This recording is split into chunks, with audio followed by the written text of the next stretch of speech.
So what's up sa mga kahombre ko dyan? Mga gagawa sa na naman nga pala to. At syempre mga kahombre ko, alam nyo na, today is the day kung saan atin pong tatalakayin ang isa sa mga kontrobersyal na mga influencer sa balat ng social media. Kung paano siya umangat sa pagiging sikat at kung paano siya nawalan ng kasikatan. Kasabay nun, nawalan na din siya ng relevance sa balat ng social media sa Pilipinas. So this is the rise and fall of Lakas Tama at kasama na siya sa ating Wall of Fame.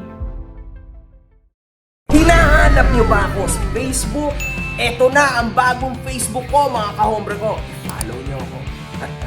Si Yoshiyuki Kobayashi o mas kilala sa kanyang online name na Lakas Tama ay isang Filipino-Japanese YouTuber, vlogger at live streamer. Meron itong 483,000 subs sa YouTube at 256,000 followers sa FB mga kahombre ko. So yes, para makaabot ka sa 483,000 subscribers sa YouTube, dapat mga kahombre ko, tunay kang sikat. Kasi marahil pwede mong maabot yan sa FB, pero sa YouTube, mga kahombre ko, tanging may mga tirang influencers lang ang tunay na may mga ganyang numbers. So, ibig sabihin, si Yoshiyuki Kobayashi, aka Lakas Tama, ay literal, mga kahombre ko, na sikat sa mundo ng YouTube. Ito na.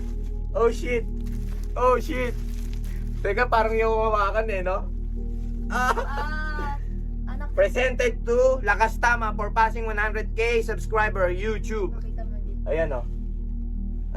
Ay, shit.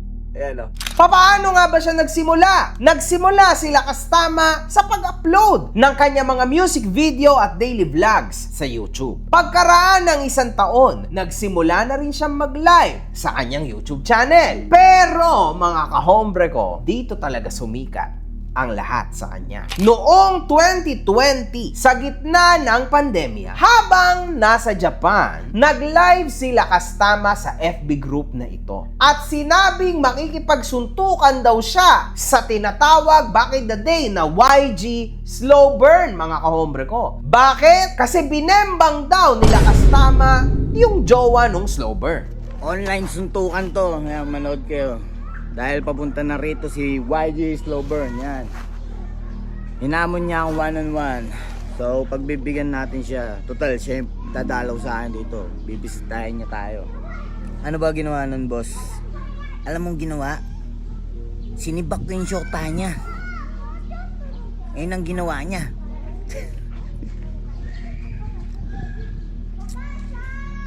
Ano magagawa ko eh? Ako yung imbitahan ng babae, di ba? Putain. Alangan tumanggi tayo sa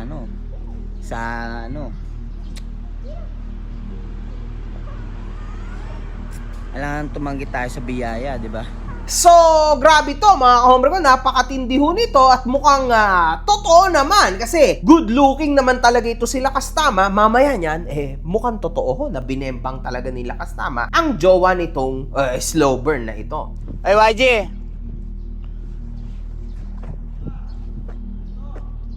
Tangina, may kasama ka pala eh. Ha? Putangina mo, dito tayo oh. Yung ina mo, may kasama ka eh. Ulul ka ba? Yung ina mo, may kasama ka palang ulul ka eh. Dito tayo, lapit ka rito sa akin oh. Tara, dito ka oh. Dito ka, tara. Ito oh, may pinto rito oh.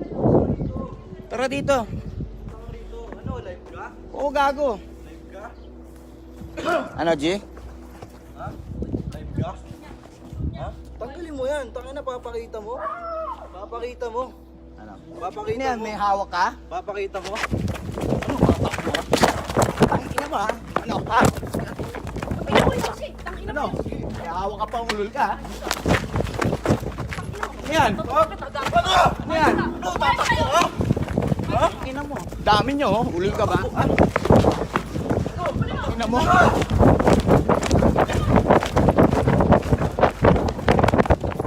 Tangina, ang dami nyo, pre. Saan ako?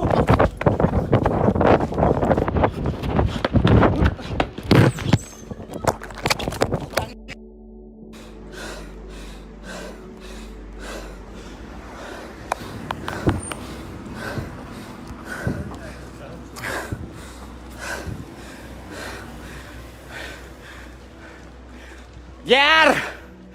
JR! JR!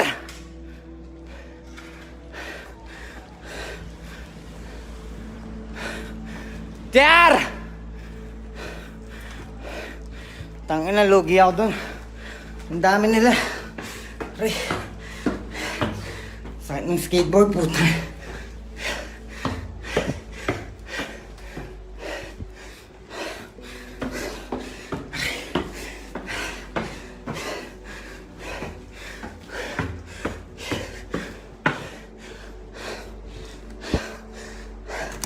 Tol! Tol! Asan si JR? Asan nga? Tol! Tol, tulungan mo ako, dali! Putang ina, ginulpi ako eh. Ano? Putang ina eh. Sabi, 1-on-1 daw eh. Tang ina, nagtawag. Ano, pinagpapalo ako ng skateboard, tol. Putang ina, ang dami. Si JR, siya ho, yung napapanood natin sa FB na si JR Salte. Okay, yan yung kuya ni Lakas Tama, mga kahombre ko. After ng live niyang ito, dumami ng kanyang viewers at marami na rin ang laging nanonood ng kanyang live sa YouTube. So, dito mga kahombre ko, nagsimula talaga yung big time fame. Alam niyo, sa totoo lang hanggang ngayon, kung i-research, isa-search niya sa FB, lumalabas talaga yan, mga kahombre ko, at meron niyang milyong views, hundreds of thousands, millions of likes. Kasi mga kahombre ko, isa ito sa talagang tumatak, no, sa mamamayang Pilipino, sa mga batang Pilipino na mga walang magawa nung panahon ng pandemya. Kasi sobrang lap trip talaga tong nangyari na to, mga kahombre ko. Kasi imagine niyo yun, nakuhanan niya lahat ng live and actually siya'y nabugbog live. So, sobra pong nakakatawa at sobrang lap trip na mga kaganapan na ito, mga kahombre ko. Pero, syempre, sa isang banda, dahil syempre, naghahanap talaga ng entertainment ang mga tao, di ba? Ito yung nahanap nila. And actually, totoo, mga kahombre ko, na si Lakas Tama talaga, may espiritu ho siya na parang napaka-interesting niyang tao, mga kahombre ko. Kasi sa tuwing nagla-live siya, nakikita mo siyang nagse-self-destruct. So, kumbaga sa tingin ko nga, yun na yung inaabangan ng mga tao sa kanya kung papaano niya wawasakin ang buhay niya, mga kahombre ko. Alam niyo naman ang mga Pilipino, mga kahombre ko, sobra hong interested ng mga yan pagdating sa may nasirang pamilya, may nasirang buhay, lalo na to, mga kahombre ko, inilalive ni Lakas Tama ang pagsira niya mismo sa sarili niyang buhay. So, oh my God, mga kahombre ko, so definitely, yes, ito ho'y isa sa pinakamagagandang tanawin back in the day. Noong COVID-19 pa, sobrang tindi ho talaga na mga Lakas Tama contents, mga kahombre ko. Lalo na yung mga trash talk niyan, puro katarantaduan. Talagang bentang-benta ho nung panahon na yon. Pukinang ina nyo! Putang ina mo! Putang ina nyo! Tang ina, sana makita ko yung mga ganyan nagsasalita sa akin ngayon. Naniniwala pa ba kayo sa mga pinagsasasabi ni Norman Mangusin? Ako po, ipinanganak akong super yaman. Makikipagsunugan talaga ako ng pera sa kanila. Gusto nila, sunugin nila ako ng pera nila. Pero sisiguraduhin ko, hindi pa ho ako napapasok. Ubos na yung pera nila. O ayan, Basya, naghahanap na ng relo. Ayaw, Wimbledon. Ito yung aking president. Ayan yung bracelet na hinahanap nyo. Sinabi nyo yung sinala. Tarantado kayo, minuto. Bakit todo po ang pasasalamat niya sa mga OFW? Ay, Hazel 21. Nagpalipad na naman si Hazel 21 ng USA. Thank you, Hazel. Thank you. Nakita mo na ba si Leia Weta? Nagpadala na ng 80,000 yen. Bukod pa ron, nagpapalipad pa rito. Tangina mo!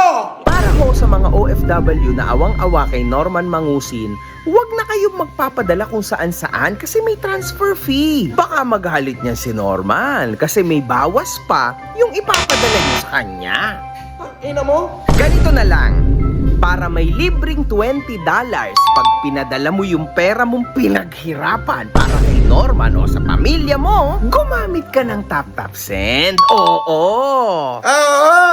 Ang TapTap Send ay isang remittance money transfer application. At kilala ito dahil una, fast transfers ang pera mo darating agad. Mapa-Gcash man yan, BPI, BDO at kung ano-anong bangko na may online. Napakasimple, di ba? Ngunit, huwag niyong kakalimutan na sa una niyong padala, basta ginamit niyo ang promo code ko na makagago, meron kayong libreng $20. Di okay. Ano pa ang hinihintay nyo? Palipad na kayo using TapTap Send! At dito mga kahombre ko, nakilala rin natin ang kanyang ex-partner o asawa niya ata to if I'm not mistaken, na si Ai-chan mga kahombre ko. Ito ho ay yung kauna-unahang babae na binlog niya. Sa totoo lang na kasama niya, alam niyo yun, dito nakita natin ang different angle nila Kastama mga kahombre ko. Kasi makikita natin yung pagiging responsable niya mga kahombre ko na partner or asawa dito sa Ai-chan, di ba? Na sa tuwing siya ay nagvi-video, nagva-vlog, daily vlog kasi yan mga kahombre ko, kasi ang ginagawa niya, binablog niya yung kanyang daily lifestyle sa Japan. Kung paano siya nagwo-work, pupunta siya sa work. In fact, lagi niya sinasabi, time check. Time check at paalis na tayo, no, mga tama. At habang nasa biyahe tayo, mag-upload na ako. Yeah, peace out. Ayan mga tama, tulad ng sinabi sa inyo, may panggabi tayo. Ayan o, tututo ko lang. Ayan. Ayan o, may umihi pa o. Yeah. Nakakatuwa ko yung mga vlog niya na yan, mga kahombre ko. And actually, it's still up on his YouTube channel. Makikita natin yung mga daily struggles niya in life. Alam niyo yun, mga kahombre ko. Sa totoo lang, ayan ho ang naging daily vlog nila Kastama after niyang makipaggulo at after niyang sumika dito sa pakikipagsuntukan niya, mga kahombre ko. After ho niyan, ito na ho ang ipinalit niyang content. And in fact, mga kahombre ko, kung kumagat ang mga tao dito sa tinatawag na online suntukan, ay inako mga kahombre ko, lalo na dito sa daily vlog nila Kastama na ito talaga kung kagat na kagat ang mga tao kasama na ako noon. And actually, mapapansin nyo na millions and millions of views na po ang mga nagva-vlog na mga OFW sa Japan na ipinapakita ang kanilang lifestyle, ang kanilang mga kinakain, ang kanilang sahod, ang kanilang daily routine, mga kahombre ko, kung paano nila napagkakasya ang pera nila, kung paano sila nagbabayad ng renta, ng kuryente, ng tubig, lahat yan, mga kahombre ko, sila Kastama ang gumawa. So, siya ang original na gumawa niyan. Kaya ho, mga kahombre ko, kung nagtataka kayo, wag ko kayong magtaka kung bakit siya nagkaroon ng almost 500,000 subs sa YouTube. Ay, Chang. Ay, ay, okay lang yan. Is daddy.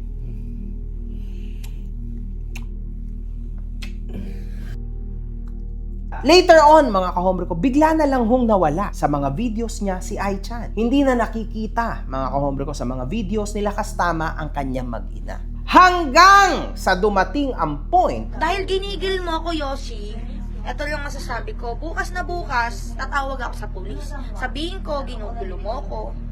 Alam mo naman na may trauma ako sa'yo. Pwede kong sabihin sa pulis. Diba? Pwede nga ako magsampa pa rin ng kaso sa'yo hanggang ngayon eh. Kung alam mo lang. Tangina. 10 buwan kang nakakulong. Dapat ang kulong mo, 3 years higit. Dahil di ba nga, alala mo, nahiwa mo yun dito nung anak ng boss ko. Ako humingi ng patawad nun para hindi ka madagdagan ng 3 taon. Wala kang utang na loob, putang ina ka, hindi ka pa mamatay. Hayop ka, ang kapal ng mukha mo. Ha? Kapal ng mukha mo, kailan ka ba mamamatay? Papadalang kitang bulaklak. Ina ka. Hindi ka manahimik, nananahimik ako. Diba? Ang kapal-kapal ng mukha mo. Sobra, as in. Parang umokay si Kastama dito sa babae na ito, dito sa Ai-chan na to. But eventually, sumabog ho sila Kastama, binugbog niya ang kanyang asawa. So, naghiwalay na ho sila.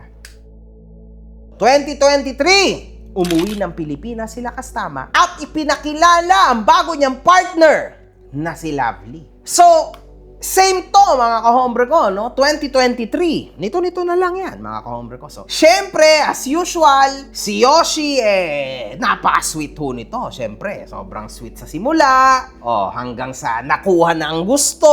'Di ba? Nakuha na ang libog. Then eventually, mga kahombre ko, eto na naman tayo. Sa isang live stream nila Kastama, ipinakita nito ang kanilang pag-aaway.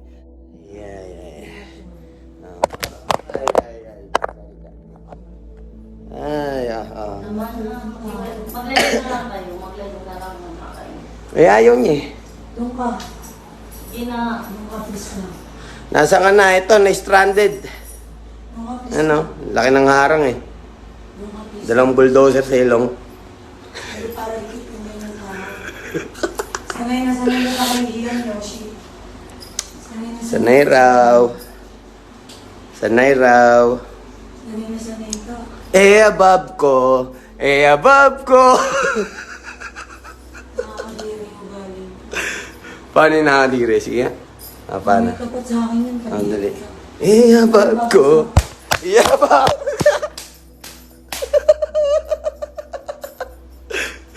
Above ko. Above ko. Sige lang, magpalakas ng toyo. Malis ka dyan. Ano? Basura ka, tama. Ano? Basura ka. Hindi ko alam na ganyan, Tay. Paano yung basura? Nagsisensi ako. Ito, ang yabang porket nakatank build yung ilong eh. Ingat yan, boss. Shot nyo na lang. 1-on-1 yan. Shot na lang tayo. 1-on-1, oh. Psst. Ano? Nakakahiya ka. Solid yun, ah. Nakakahiya ka. Dali na. 1-on-1 lang. Alisin mo na yan. Tayo na, tapos pag siya pinatulan, sasabihin, uy, inaktan ako. Okay na. Grabe, no? Sige. Above ko. Above ko. Sige, reklamo ka na sa tondo.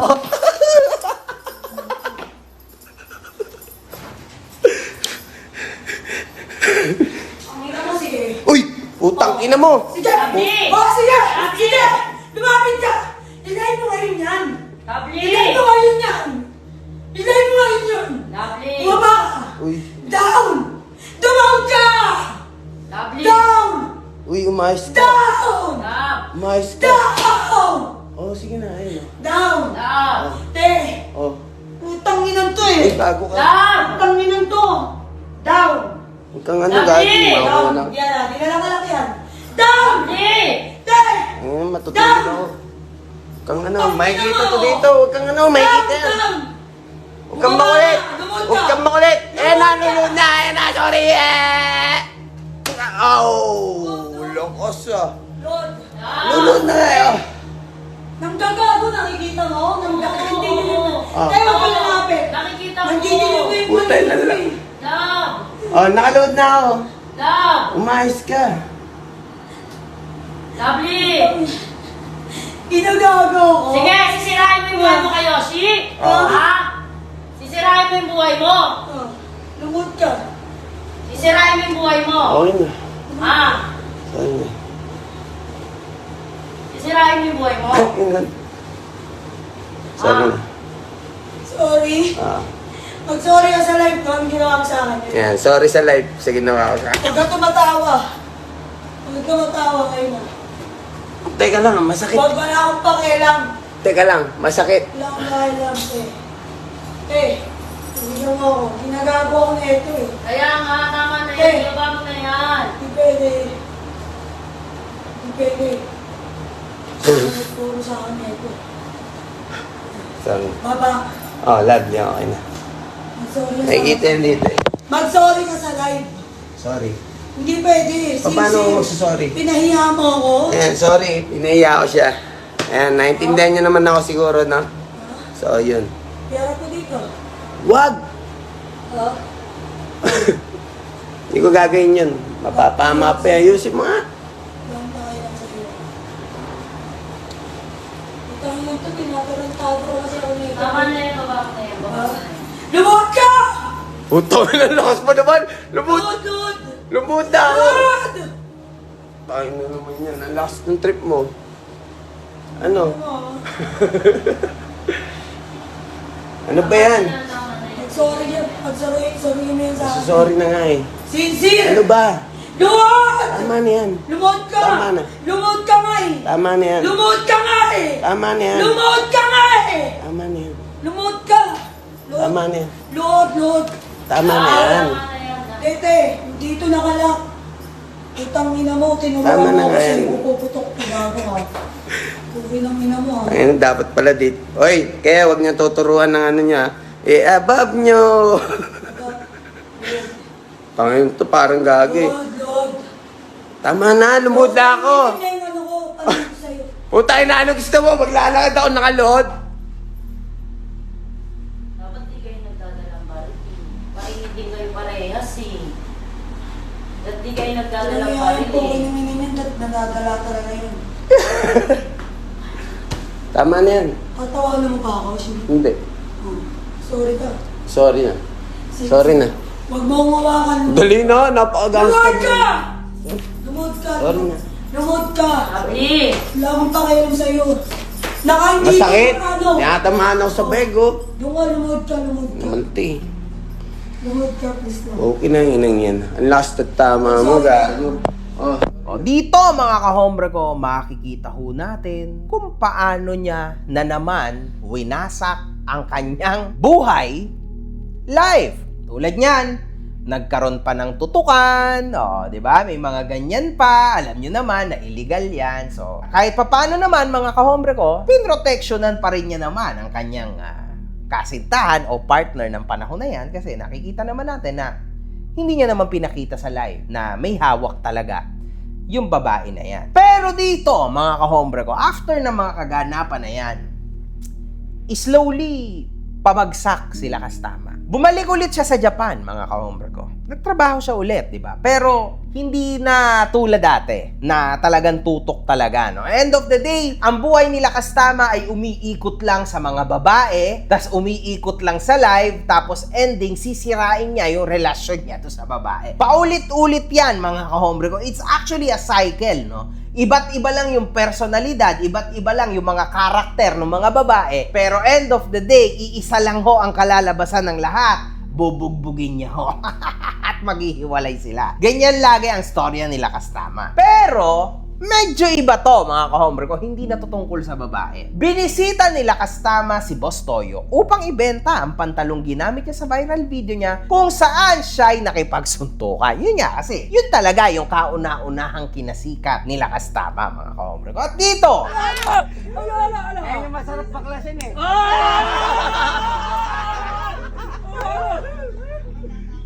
Ay, hindi ko na to tama, pre. Puta. Subukan na lang natin. Ala.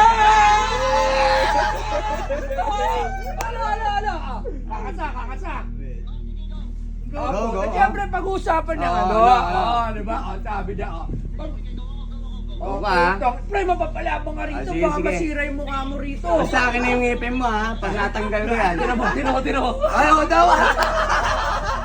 Dami na gagi, mga gusto. O sige, usap tayo, Mama Mark. Alright.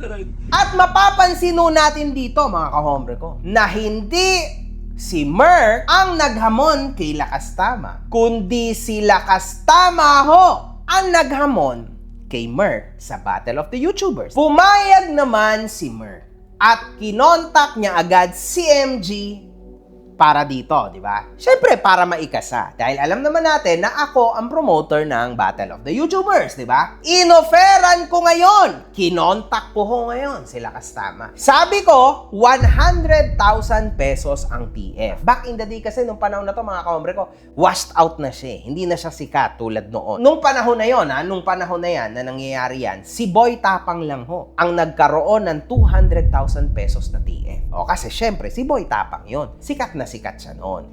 Eto, nung panahon na to, hindi ho possible. 100,000 pesos lang ang naging offer namin na TF nila Kastama. And actually, pumayag ito, mga kahombre ko. Pumayag to sa 100k na TF. Ngunit, makalipas ang ilang araw, bigla nitong sinabi na ayaw na raw niya dahil napakababa daw ho ng talent fee. Dahil dito, sinagad na ni MG sa 200,000 pesos na TF. At muling pumayag sila Kastama, mga kahombre ko. Ngunit, makalipas na naman ang ilang araw, nasa Japan na siya nito, mga kahombre ko, nasa Japan na siya nito. Bigla na hong kung ano-ano nang sinabi nila Kastama sa kanyang live. Basta ito sa amin ko sa inyo ha, ang scripted dun, yung paghamonan sa video, pa-hype yun.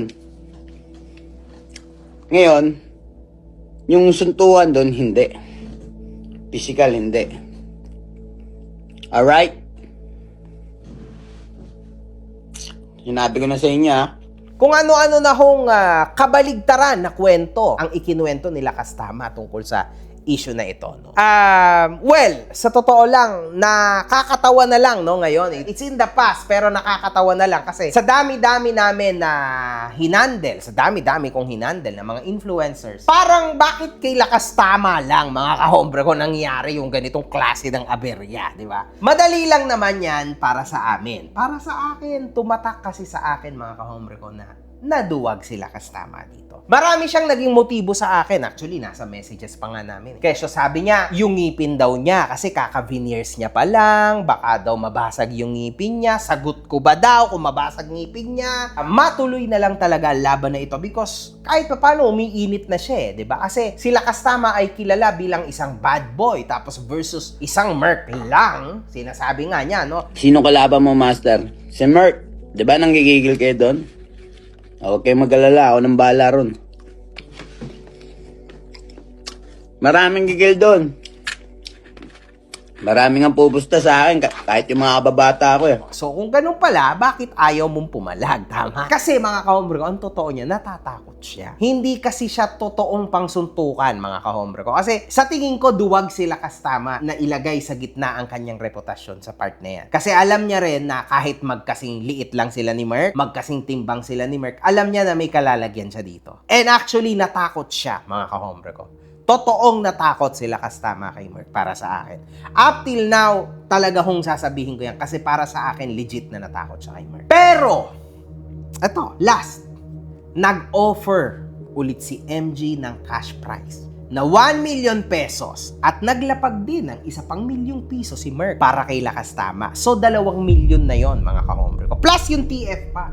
Yun ay kung mananalo siya against kay Merc. Ayaw niya pa rin, mga kahombre ko. After nito, kung ano-ano na ho ang pinagsasabi niya sa live, so wala na. Bumitaw na kami, mga kahombre ko, kasi end of the day, na-realize namin na we are actually wasting time sa tao na ito. Wala na to. So dito, mga kahombre ko, after ho nito, nasa Japan pa rin si Lakas Tama. Nabalitaan ko sa aking best friend na si Tony na MG, alam mo ba na nililigawan ni Lakas Tama si Bully? Sabi ko, oo talaga, si Bully, si Jasmine, mga kahombre. Nagliligawan sila online, mga kahombre ko, ni Jasmine, Supetra. Ano pa yung ginawa niya kanina?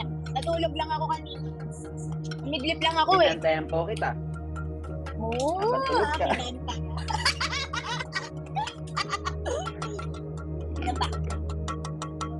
Sabi ko, I love you so much and everything. Wala ako narinig. Tulog ka po kasi, Marie. Usual Lakas Tama story, mga kahombre ko. Talagang napakaganda ko ng storya niyan. Pagka yung yung in love na in love si Lakas Tama, naku, mga kahombre ko, wala hong tatalo dyan sa kung gaano yan ka-sweet, mga kahombre ko. Umuwi si Lakas Tama ngayon, mga kahombre ko, sa Pilipinas. Umuwi siya. Pagka uwi ni Lakas Tama sa Pilipinas, nagkita agad sila ni Jasmine. Most probably, syempre, dahil sa kanilang pagmamahalan sa isa't isa, nagbakbakan agad sila. Bumalik na si Lakas Tama sa Japan. Naiwan niya si Jasmine. Kaso lang, may naiwan din siya sa tiyan ni Jasmine. Mahal, putang ina. Putang ina, mahal. Ano? Meron, mahal. Meron talaga, ano? Nakikita nanginginig yung kamay ko, mahal. Wait lang. So, ito yung una. Ito yung pangalawa. Yan. Tapos, Malinaw ito na yung pangalawa eh, no? pangatlo. Nagdesisyon no ngayon, mga kahombre ko, na umuwi na si Lakas Tama for good. Kasama si Jasmine Supetran. Kung saan sila'y nagrenta ng isang bahay, di ba? Kung saan doon kasama nila yung anak ni Jasmine, si Lakas Tama, at ang buntis na si Jasmine. So, dyan nagsimula ang lahat, mga kahombre ko, and they were still sweet. Very, very sweet kasi naka-live sila. Lahat ginagawa nila, mga kahombre ko. Hanggang sa hindi inaasahang pagkakataon, unti-unti na hong nagbabago si Lakas Tama na naman. Hindi lang babae ang kahinaan ni Lakas Tama. Paminsan-minsan, kahinaan din ho ni Lakas Tama ang bansang Pilipinas. Hindi ako kikilos sa linggo pag dito pa rin. Ayun yung kapalit, ano? Wala akong pupuntahan. Wala akong kapera-pera. Kaya tayo, wala ka pupuntahan, dito ka lang. Pero hindi ako igilis ng linggo. Ito, sanlaman na to. Oh. Ayun o. Dagdag gastusin nyo. Pera ba? Dahil sa pera lang ba? Wala akong matutuluyan. Wala akong matutuluyan. Ayun, natutulog ako kasi ninintay ko mag-sorry ka man lang. Alam mo yung magsisi ka. Alam mo yung magigising ako na umiyak ka, yung nag-expect ako ng ganon, na nagsisisi ka. Wala ang ganon, kailangan sabihin ko pa lahat ng bagay nan to. Natatakot akong lapitan kasi Kung natatakot ka, kahit yung sorry message mo man lang, kaso wala nga eh. Natatakot akong i-message ka kasi O magkakaganyan kung ka. natatakot ka ron, may ibang paraan pa, magsulat ka. O, magsulat ka, ipapatong mo sa lamesa ko. Gawin mo, gawin mo. So dito, nagsimula na siyang gumamit ng masamang gamot, kung ano-ano nang ginawa niya sa buhay niya hanggang sa nawala na siya sa hulog. Ha? Maaari ba? Ang ina mo, bukas mo alam. Pagkita pa rin tayo.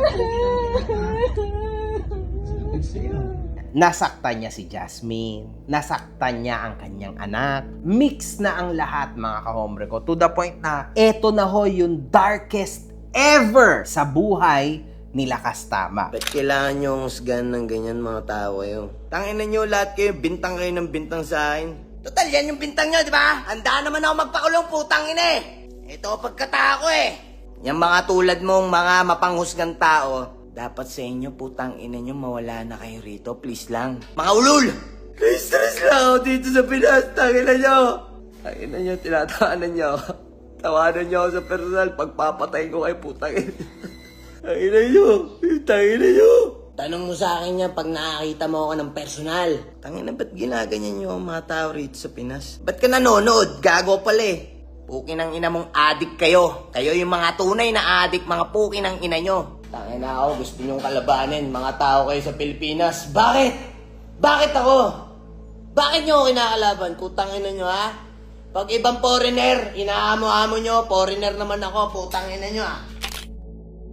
Alam niyo, sa totoo lang mga kahombre ko, akala ko yan yung araw for the first time na makakakita ko na parang isang influencer sa Philippines ang magtatanggal ng kanyang buhay online, live. Kasi kung mapapansin nyo yan, siguro, ang dami kasing nanonood yan mga kahombre ko, isa na rin ako. Siguro naalala nyo na napakarami rin hong nagko-comment na masasama kay Lakastama nung panahon na yan dahil nga sa nangyari sa kanila ni Jasmine at sa mga nilabas ni Jasmine sa kanya. Pero mapapansin ho natin dito na napakarami nagko-comment sa kanya na kumbaga para magbikti ka na, magshabu ka na, alam yun. And parang sa isang banda, literal ho na na-trigger sila Kastama dito. So, napakatindi ho ng araw na to, mga kahombre ko, kasi kumbaga ramdam mo, no, na hindi ito matatapos ng maganda. Kaya naman, siya ay naaresto noong Oktubre 15, 2024. So, grabe. Almost 2 years na rin pala to, mga kahombre ko. Imagine niyo how time flies, di ba? Dahil inireklamo ito ng kanyang live-in partner na si Jasmine Supetran. Nagbago naman ang isip ni Jasmine. And sa tingin ko, ang aking kaibigan na si Jasmine, mga kahombre ko, literal na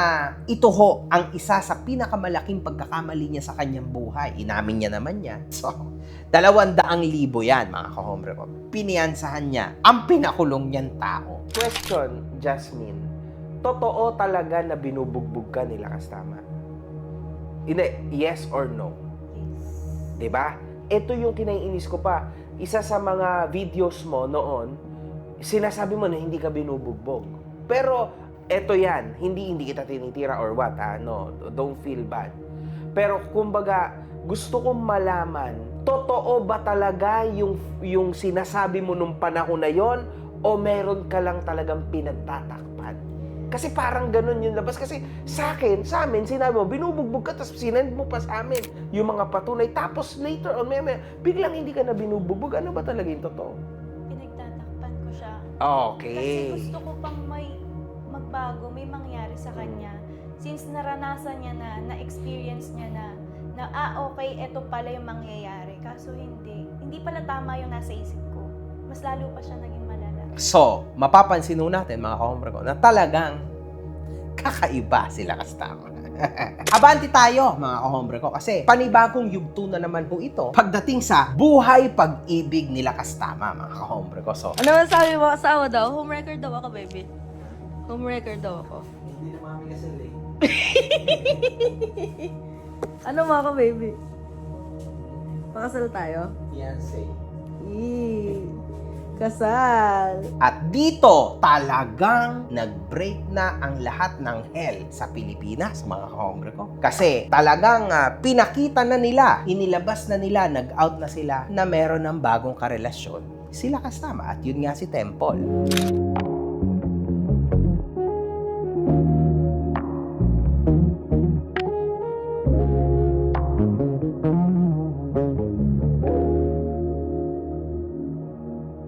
Pero ako mga kahombre ko, simula't simula pa lang, alam ko na maghihiwalay talaga itong dalawang to. Diba?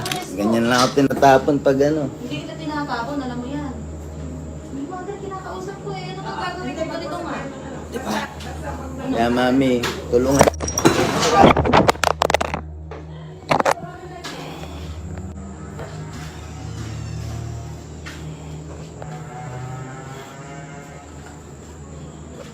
Tangin na, sira na.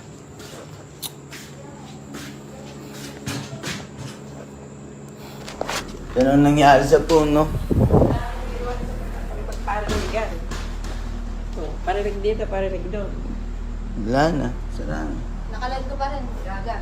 Paano naka-live, sira na oh. Di nga malaki. Patayin mo. Kailangan di mapatay oh. Ako na, lulubot ko. Nakikita ka pag mumukha mo. Ako na. So, dumating sa point na nanawagan na sila Kastama. Nanawagan ako sa nanay ko. Gusto ko na umuwi sa Japan, mami. Ayoko na. Happy na ako ng mga tao, ng mga Pilipino, pati ba naman yung mga mahal ko sa buhay na happy na ako. Wala po akong visa na ipa-deport nyo na lang ako. Ayan. Yan yung totoo. Pasong-paso na yung visa ako noong November pa. Karma yan sa ginawa mo kasi siguro nga. Umiiyak siya ng panahon na to, mga kahombre ko. Sa tingin ko, dahil na rin to sa tama niya, no? Kasi talagang gumagamit ho siya, mga kahombre ko, nung panahon na yan, sa totoo lang. Oo, siguro nga kinakarma ako. Walang stable din nakakasama ko kasi. Ayoko na sa babae. Ayoko na. Last na to, mga tol. Kaya ngayon, makikita natin, naging isang macho dancer na lang ho sila Kastama. And habang abala siya, no, sa kanyang trabaho, nagkaroon din ng hearing sila Kastama sa Hall of Justice ng Parañaque kaugnay ng kasong isinampa laban sa kanya ni Jasmine Supetran at patuloy po itong umaabante, mga kahombre ko. And unfortunately, para kay Kastama, sa tingin ko may kalalagyan ho siya dito sa kaso na ito kasi hindi siya talaga tinitigilan ni Jasmine. So, sa tingin ko hindi magsasawa si Jasmine. So, sa tingin ko mga kahombre ko, makukulong ulit sila Kastama. Nasabi ko na to before and it's gonna happen, I think. So, sobrang gulo mga kahombre ko. Kahit ako, para ako naguluhan ako sa storya nila Kastama. No? Halata mo naman mga kahombre ko na sila Kastama ay nasa dulo, nasa mga huling patak na lang siya ng piga ng fame sa social media. Sila Kastama ho ay gamit na, wasak na, durog na sa social media. So, I don't think makakabalik pa siya sa social media. Not unless babalik siya sa dati niyang ginagawa, yung vlogging niya sa Japan. Kasi yun talaga ang nagustuhan ng mga tao kay Kastama. So, hanggat hindi nangyayari yon, malabo ho yan. Pero, unfortunately, mga kahombre ko, wala naman tayong magagawa sa part na yan. Ganyan talaga ang buhay. Tama? Ang tanong, papaano rin makakabalik sa Japan sila Kastama? Paano yun? Wala siyang mga nakaakmang papeles at napakarami niya ring kinakaharap na mga kaso ngayon. So, hindi ho magiging madali na siya'y makalabas ng bansa na ito hanggat hindi niya nakiklear ang kanyang pangalan. So, sa inyo, sinong pipiliin nyo? Yung Kastama noon o yung Kastama ngayon na macho dancer na? Sa inyo na. One love. Good fucking vibes. One love, good fucking vibes. Yes, of course. Galingan mo pa, putang ina mo!